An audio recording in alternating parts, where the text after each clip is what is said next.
E meus amigos, hoje é dia de vlogão aqui no canal. Hoje é dia de vídeo na companhia do Suzuki Jimny. Estou pegando a estrada na companhia desse carinha.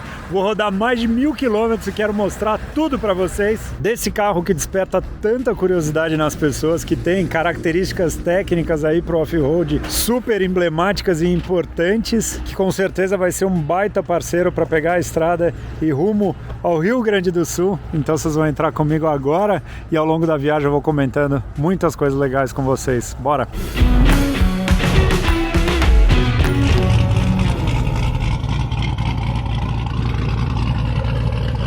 Bora entrar aqui dentro que tá quietinho. Ele que utiliza chave tradicional, não é canivete, não é nada, tem os comandos de abertura e fechamento aqui. Painelzinho que lembra muito do Samurai, afinal o Samurai é a segunda geração do modelo. O modelo começou aí nos anos 70, se não me falha a memória. O Suzuki Jimny, um dos carros mais icônicos e que há mais tempo existe no mercado. Essa daqui que é a versão com transmissão automática. No Jimny Sierra ele tem disponível transmissão automática, tem já o sistema de ar digital com funcionamento automático, tela touchscreen da JBL, enfim, aquelas coisas principais que hoje em dia a gente procura num carro para ele atender bem a gente no dia a dia.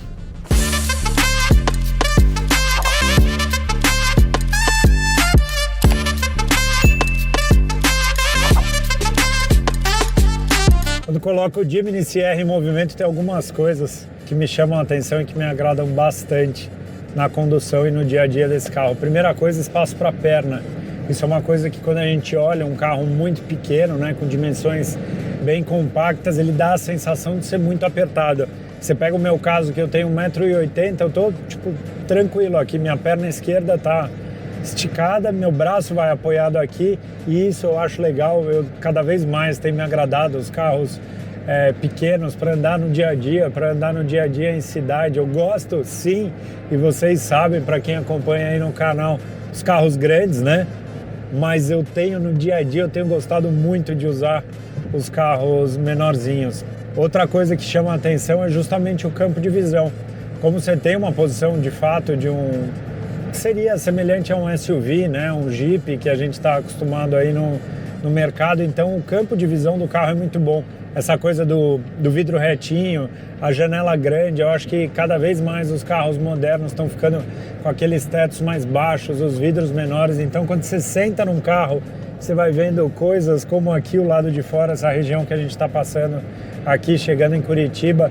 É tão agradável esse dia a dia, que são aquelas coisas que você começa a usar e às vezes você não se dá conta o porquê o carro te agrada tanto. Gosto também da figura do painel, ele fica bem próximo, como era no Samurai, né, que a gente começou aí a ver os carros importados, os carros da Suzuki. A Suzuki foi uma das primeiras marcas a chegarem no Brasil. Quem se lembra de Swift, de Vitara, né, o próprio Samurai, eram carros super icônicos, modernos para a época, né? Super legais. Então ele carrega muito dessa iluminação laranjinha e tal.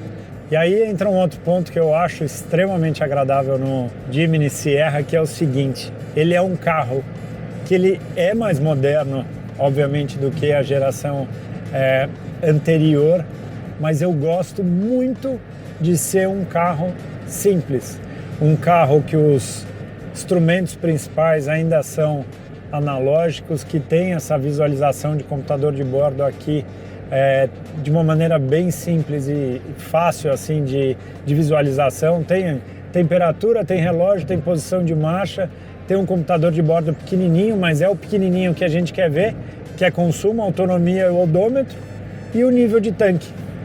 E aí vem para esse volante, que é um volante 3 raios bonito, com comando de som e do piloto automático. Ou seja, o carro tem aquilo que de fato a gente usa no dia a dia, e isso é muito bom.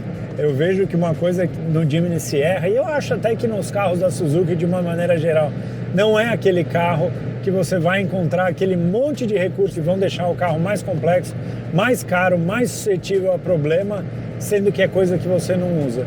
E isso é uma coisa que me agrada demais. Eu sento nele, eu falo, caramba, eu diria que tudo que eu preciso para o meu dia a dia tem aqui dentro.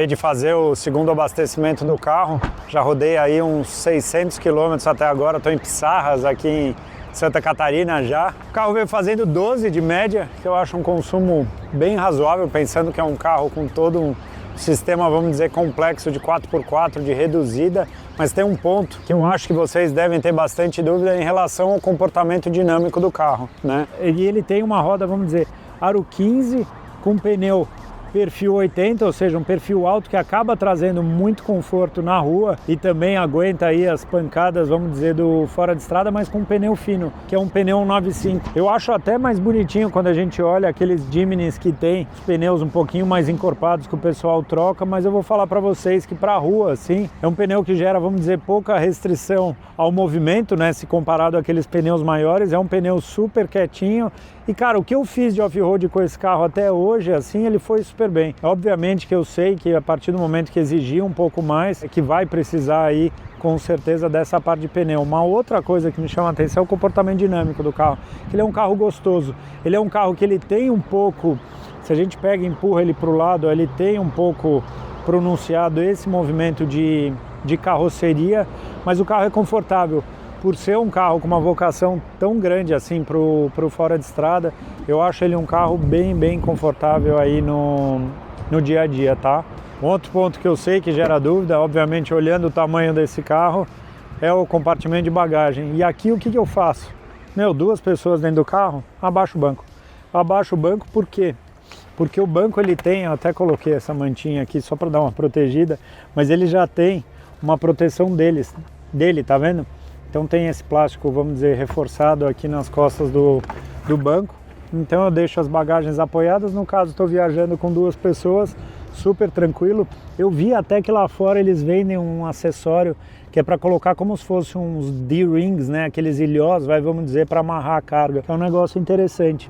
Andando com mais gente, no caso no final de semana eu viajei com a minha filha aqui atrás, tal. Obviamente que o porta-malas fica super pequeno, mas pra gente que foi passar o final de semana, vamos dizer, com duas mochilas, foi super tranquilo no carro. Eu acho que a solução melhor aí para viagens mais longas, com certeza, é ter um bagageiro e ter um maleiro em cima para atender essas situações. Tem a questão da porta só abrir para um lado, né?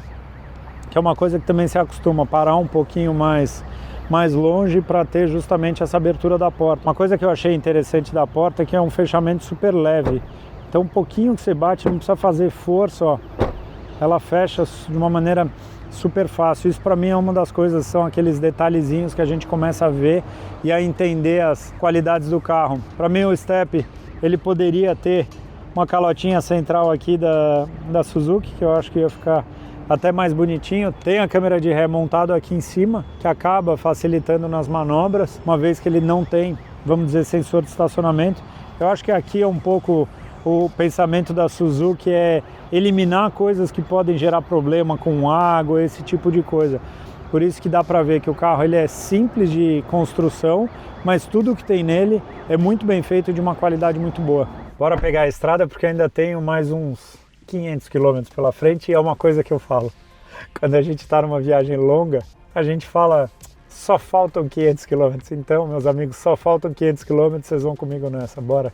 Tô chegando aqui na região de Florianópolis já, e uma coisa que é interessante é assim, na hora de comprar o Jimny tem algumas coisas que de fato assustam, pensando no momento do mercado, nas tecnologias que a gente está acostumados. Então começa, por exemplo, ele é um carro com motor 1.5, com pouco mais de 100 cavalos, né? Então, se a gente for pensar um carro, vamos dizer, na faixa de 150 mil reais, com pouco mais de 100 cavalos, com motorzinho pequeno, e aí quando vem para a transmissão automática, uma transmissão de 4 velocidades, né? Então, é um ponto que comercialmente, teoricamente, coloca o carro em desvantagem, né? Só que utilizando o carro todos esses dias aqui na estrada, algumas coisas começam a me chamar a atenção.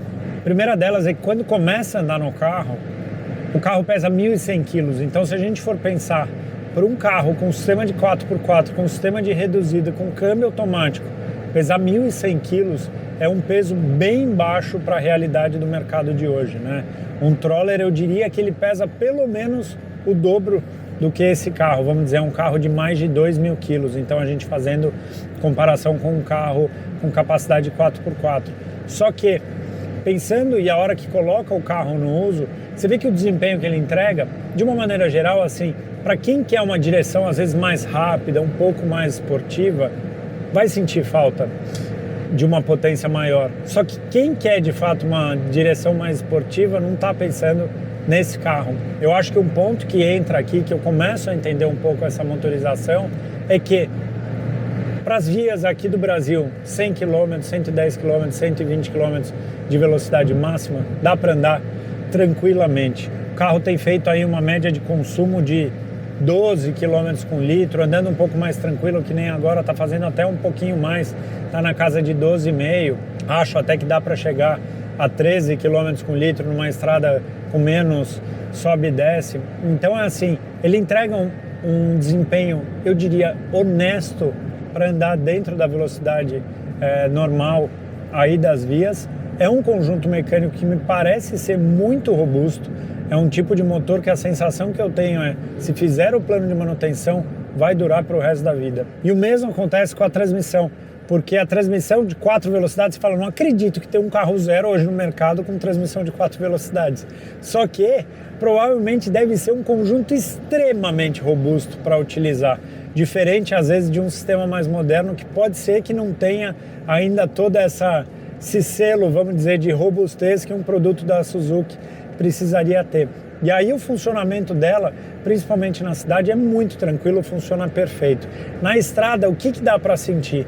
Acima de 100 km por hora, dá para ver que a relação da quarta velocidade, assim, acaba deixando o carro um pouquinho com a rotação mais elevada.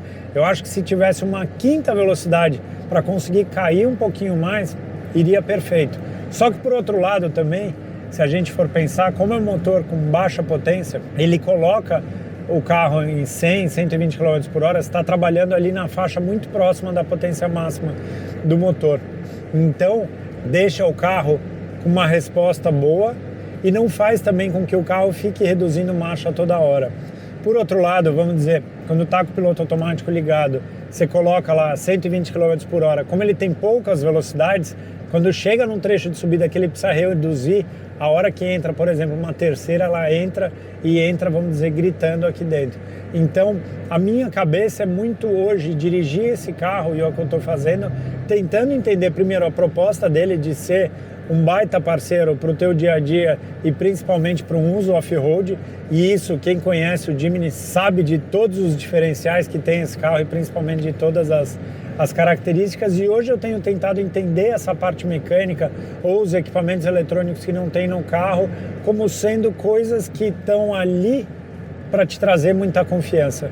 Então, meio que nem um vídeo esses dias que a gente viu de uma campanha que eu estava vendo lá com o pessoal, de uma campanha do Suzuki, que ele fala assim, que é um fotógrafo, que é meio que embaixador da marca lá fora, se não me engano na Inglaterra, não lembro exatamente que país que era, mas ele fala, eu quero um carro em que eu possa confiar e eu quero um carro em que eu possa escolher a estrada. Então isso me marcou bastante, porque eu estou aqui dentro desse carro, se eu resolver mudar de ideia, ir por um outro caminho, ou por um outro caminho, ou por uma fora de estrada, ou, enfim, nada para mim soa como um problema dentro desse carro. Vamos continuar a viagem porque faltam só 450 km. Bora!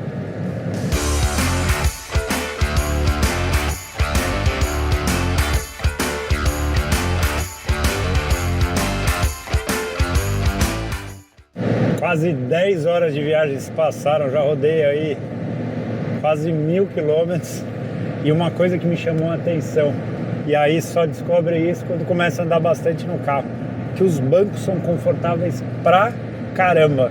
Depois de 10 horas eu tô sentindo um pouquinho a região lombar, mas perto do que a minha memória traz de outros carros, de outros momentos, de outras viagens longas, é muito confortável, curti. E particularmente eu sou um cara, e eu já falei isso em outros vídeos e com outros carros, que eu adoro banco de tecido. Eu sei que tem muita gente que põe o couro, tem muita gente que põe até um tipo de couro mais impermeável por conta das trilhas, dos off-roads, mas eu vou falar para vocês que a experiência nesse banquinho de tecido aqui, com espaço para perna e uma posição de dirigir gostosa, fazem de uma viagem longa parecer que ela é bem mais curta.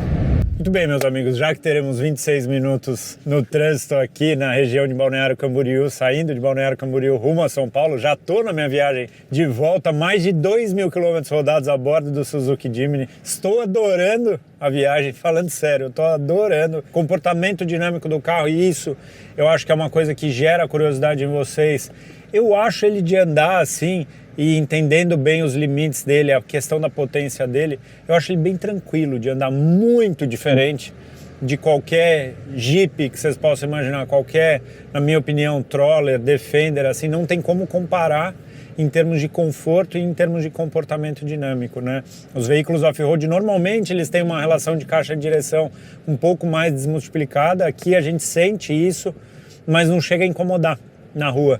Então as tomadas de curva assim que eu venho na estrada, o carro super gostoso de andar, o comportamento de suspensão bom, acho até que ele poderia ter um pouco mais de carga de amortecedor, assim, você sente que o carro ele deixa a carroceria oscilar o carro um pouquinho mais do que eu gostaria, mas não é um negócio que causa insegurança, obviamente entendendo que é um pneu 195, é um carro com centro de gravidade mais alto e tem alguns pontos assim que particularmente eu posso entender como melhorias no carro, tá? Então tem desde coisas simples do tipo, putz, eu gostaria de um descansa-braço, que aqui não tem e em viagem longa faz falta, né? O banco é tão confortável, o braço eu consigo apoiar aqui na região do vidro, se tivesse um descansa-braço aqui, com certeza a minha viagem seria mais confortável. Tem uma questão em relação ao ar-condicionado desse carro, que me chamou a atenção, eu não sei se é porque a cabine do carro é muito pequena, qual o real motivo, mas o que acontece? Eu trabalho a temperatura no automático aqui muito mais alta do que eu trabalho normalmente nos outros carros. Para vocês terem ideia, eu estou viajando com a temperatura 25 graus e normalmente eu ando com temperatura na casa de 22, 21,5, né? E aqui me chamou a atenção, se eu ponho 21, 22, fica frio dentro do carro. E eu acho que a função automática dela trabalha um pouco mais forte do que eu gostaria. Muitas situações você fala, putz, nem tá tão quente assim, e eu sinto a ventilação muito forte. Isso sempre fazendo um comparativo com outros carros que têm um sistema automático. Tem coisas bobas do tipo a posição da alavanca de câmbio, a alavanca ela não é iluminada. Então eu não consigo ver a posição de marcha. Eu consigo, se eu olhar no painel. Só que normalmente o que a gente faz? A gente vai engatar o drive, a gente olha para a alavanca e não está acostumado a engatar olhando para o painel. É uma questão de costume? Pode ser, mas é uma coisa que eu vejo que a maioria dos carros tem essa parte iluminada. São bobeirinhas do dia a dia. Assim como o travamento automático das portas. Tem uma parte que comentam, né, que não tem o sistema de travamento automático das portas por conta de segurança. Se acidentar, vai abrir. Só que hoje a gente sabe, e muitos de vocês sabem, eu imagino, que os carros mais modernos, quando sofrem algum tipo de impacto e tem abertura de airbag, o carro automaticamente ele já abre, ele já destrava o sistema, as portas, né? Lidando com a parte de segurança no Brasil, também é uma questão de costume. Entra no Jimny, já bate a mão aqui e trava as portas. No caso, eu estou viajando de portas destrancadas, dado que eu estou com o carro em movimento. Uma outra coisa que é bobeira, posição automática do farol. Eu sinto que ele oscila muito entre o liga e desliga de uma maneira muito fácil. Para mim deveria existir um retardo no sensor que capta a iluminação do tipo, você passou embaixo de uma ponte, você passou embaixo de um viaduto, você entrou dentro de um túnel muito curto, ele nem aciona o farol. Então eu reparei que quando eu estava dirigindo o carro, ele acendia e apagava o farol por várias vezes. Resumindo, para não ficar nesse liga e desliga que particularmente me incomoda, tanto por ficar mudando a iluminação do painel, como ele está criando ciclos de acionamento no LED do carro, eu pego e já deixo ele ligado direto, entendeu? Assim eu garanto a parte de segurança, né? Os outros carros conseguem me enxergar melhor e ao mesmo tempo ele não fica nesse liga e desliga. Tem outras coisas assim, bobeirinhas também, porta-copos, ele fica deslocado aqui para trás. Eu adoraria que ele fosse posicionado aqui na frente. Eu sei que existe uma questão de espaço aqui, dado que a gente tem a alavanca do 4x4 da reduzida aqui no meio, mas não é uma posição tão prática. Funciona, funciona. Depois você acostuma, você já abaixa a mão aqui e pega aqui atrás. E tem uma coisa aqui em estrada, eu sinto é que o tanque, ele é de 40 litros desse carro, né? E todos os abastecimentos ali eu abasteço em torno, quando eu vejo que a autonomia está em torno de 100 km, e aí eu vou abastecer, entra em torno de 25 litros. Se esse carro tivesse um tanque, sei lá, de 50 litros, eu acho que seria ainda melhor. Por quê? Porque teria justamente essa autonomia maior, às vezes ir e voltar de uma viagem sem precisar parar para abastecer e tal. É coisa que acostuma? Cada 3 horas de estrada mais ou menos eu paro e abasteço lá os 25 litros que entram no carro. Acho também que tem uma influência na questão do consumo desse carro por conta da relação de transmissão, como ele só tem 4 velocidades. Se você viaja na casa de 120 ou para a galera que gosta de andar um pouco mais rápido, um pouco acima disso, excedendo os limites de velocidade aí das vias, mas ele trabalha numa rotação muito alta. E aí quando ele trabalha numa rotação muito alta, ele já cai a faixa de consumo lá para casa de 11 km com litro, 10,5. Por ser um motor 1.5, pesar 1.100 quilos, eu acho que se esse carro tivesse uma relação um pouquinho mais longa, ele teria um consumo bem melhor. E obviamente que parte desse consumo também é influência do fato da transmissão do carro, né? Ele tem todo um sistema de 4x4 girando que causa resistência ao movimento, a caixa de transmissão desse carro é grande, é maior, enfim, ele é prioritariamente tração traseira. Então, assim, são coisas que obviamente influenciam no consumo. Nessa parte não tem como fazer, porque eu não quero um Jimny que não seja 4x4, mas eu acho que se tivesse um câmbio de 5, 6 velocidades, talvez seria uma coisa boa. Entendo que tem o lado que deve ser um sistema mais parrudo, mais confiável, vamos dizer, essa transmissão de 4 velocidades, mas eu acho que pensando no mundo moderno, talvez é uma coisa que faça sentido, ainda mais considerando o custo dos combustíveis. Mas tirando todos esses detalhes que para mim não são impeditivos de venda, pelo contrário, são mistos de características do produto, coisas que eu tenho que me adaptar a ele, eu me apaixonei pelo carro, mas eu gostei de verdade. Eu adoro carros que são bem feitos, bem construídos e que não chamam a atenção. Sabe aquela coisa do tipo, a sensação que eu tenho é que quem tem Jimny sabe do que se trata, quem não tem a curiosidade para tentar entender o porquê ele é um carro caro dessa maneira, mas uma coisa que eu garanto para vocês é que é um carro de fato apaixonante. O dia a dia do carro é muito gostoso e o que esse carro faz no fora de estrada, com toda a robustez, com toda a confiabilidade que ele passa e a construção do carro que é muito boa, é um tipo de carro que dá vontade de ter na garagem de casa para nunca mais vender. Sabe, para que ser aquele carro daqui 20 anos eu tenho certeza que esse carro vai continuar sendo um ótimo parceiro aí para as pessoas no dia a dia. Então é isso, se ainda assim tiverem dúvidas, tiverem questionamentos sobre o carro, tiverem considerações sobre o carro, por favor, não hesitem de colocar aqui embaixo. E para quem chegou no canal agora, também não hesite em se inscrever aqui no canal e acompanhar a nossa programação, porque aqui é lugar de gente que gosta do mundo motorizado de verdade e toda semana a gente tem muito conteúdo novo aí para vocês, tá bom? Grande abraço a todos, seguirei minha viagem felizão guiando o Jimny e a gente se vê numa próxima. Tchau!